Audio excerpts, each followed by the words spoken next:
Hello, my name is Safra Hussain, and I'm the Senior Department Head of the Merril Collection of Science Fiction, Speculation and Fantasy at Toronto Public Library.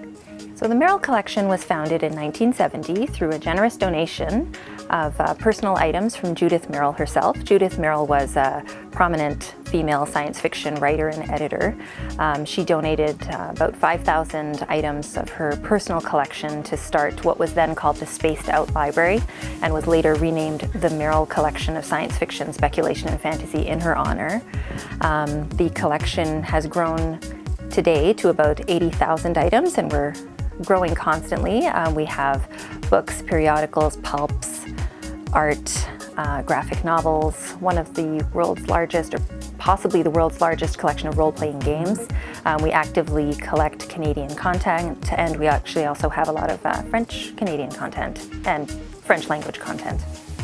For fans of superhero comics, we do have the usual suspects, as I like to call them. We do have a lot of material that has nothing to do with superheroes as well, but for fans of the typical sort of Marvel and DC universe, we have pretty much the full gambit. So, you know, the X-Men, Spider-Man, Batman, Superman, Wonder Woman, The Flash. I mean, I could really keep going. It's just, you know, I mean, we collect these items because they are popular, but also because, you know, they really have lasting sort of interest to the community. I mean, they've been invented and reinvented many times over, and I think we're going to see a lot more of that.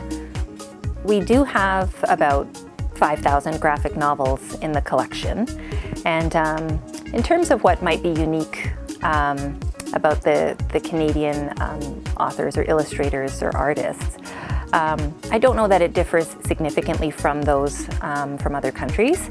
However, Canadians tend to like to insert Canadian content into their stories or their characters. You know, Wolverine's a perfect example of a character that's thought of probably in an American context because he's so prominent to the Marvel universe, but he is Canadian. And we do have a number of characters like that and themes. Another example is Brian Lee O'Malley, who writes Scott Pilgrim. I mean, that is set in Canada, and so there is uniquely Canadian content, and I think we're pretty proud of that. As the senior department head here in Merril, but also as a lifelong fan of comic books and of the science fiction and fantasy genres in general, I see a very bright future for Canadian comics. I think especially Indigenous and Northern voices will become even more prominent and even more popular, which is not to say that they are Canadian voices, because they may or may not identify themselves as Canadian. But when I refer to that, I mean this land that we term Canada, and all of the sort of complicated conversations we have about that. I just think that they are growing in their ability to sort of publish and have their voices heard. And I think in general, in Canada, we have a more diverse voice. And diversity is not unique to us, but I think as Canadians we do that really well. So I think the future for Canadian graphic novels is very bright. I truly encourage everyone to come visit us here at the Merril Collection. We are a rare book archive and a research collection, but we are also home to some of the most extraordinary materials in the science fiction and fantasy genre ever. The staff are knowledgeable and welcoming. They answer all kinds of questions. We're happy to chat with you.